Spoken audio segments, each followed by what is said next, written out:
Is Lomachenko going to retire after his match, his October 17th bout versus Teofimo Lopez, regardless if he win or lose?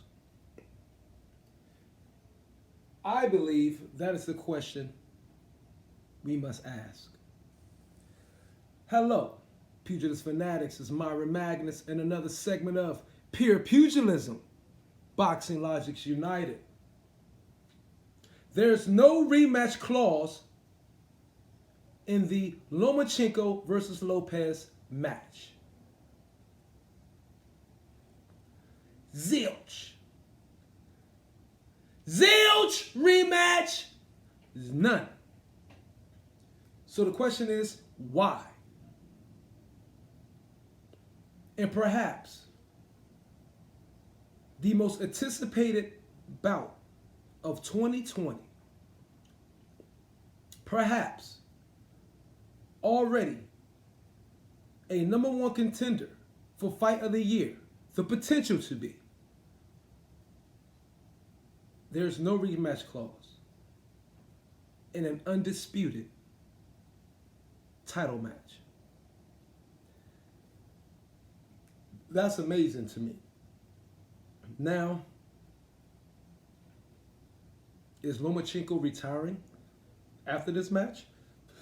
We've already heard Teofimo Lopez say oftentimes he's on his way out the door soon. Is this why there isn't a rematch clause? I want you guys to comment and tell me what you think. Second thought. If Teofimo Lopez fights, or shall I say give, Lomachenko a hell of a match, I mean a nail biter, seesaw, all of that good stuff, but come up still short of winning, and it's also a rating success, will Bob Arum change his mind?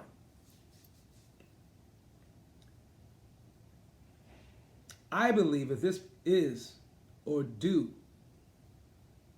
turn out to be the fight of the year for 2020, we will have to see a rematch. Have to. Are you nuts? The Matador, Lomachenko, versus the Bull, Teofimo, it will have to be a rematch. Okay?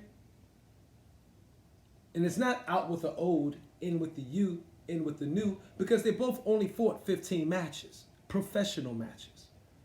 So you can't say that. Yes, Lomachenko's 32 years old. Teofimo, 23. But Lomachenko still has 3 or 4 years of prime ability. We saw what Floyd Mayweather did to Canelo Alvarez at 37. So why does this match don't have a rematch clause?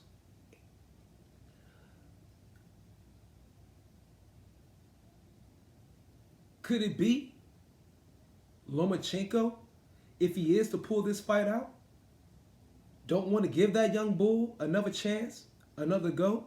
Because you know, once you fight a fighter once you fought him once, fighting him a second time, especially if you fought him really tough, and you're the young fighter, the young hungry bull that Teofimo Lopez is, you know he's going to want to have another go at it.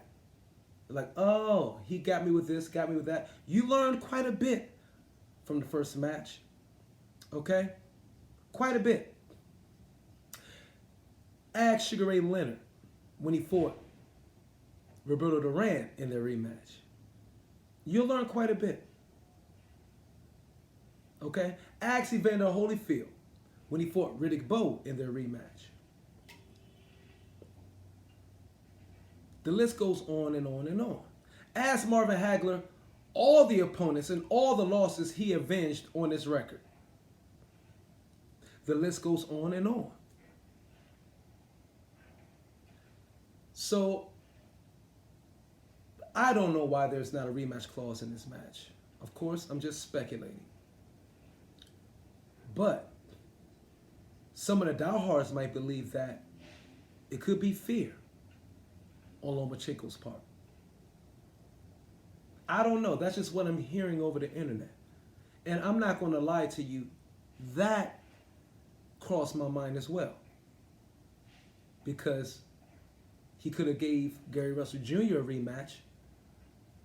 One of his toughest matches, Lomachenko that is, that he's had.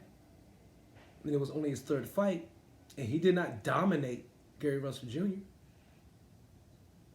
Gary Russell Jr. won quite a bit of those middle to late rounds, to be honest. Up to the 10th. But he took the 11th. The 12th was up for grabs. Gary Russell Jr. actually won a couple in the beginning. But this is not about Gary Russell Jr. But the next video will be. But the question is, why is there not a rematch to what potentially will be the #1 fight of the year? Tell me what you think about this, okay? This is Myron Magnus and another segment of Pure Pugilism, Boxing Logic. Like, subscribe, share. Peace and pugilism.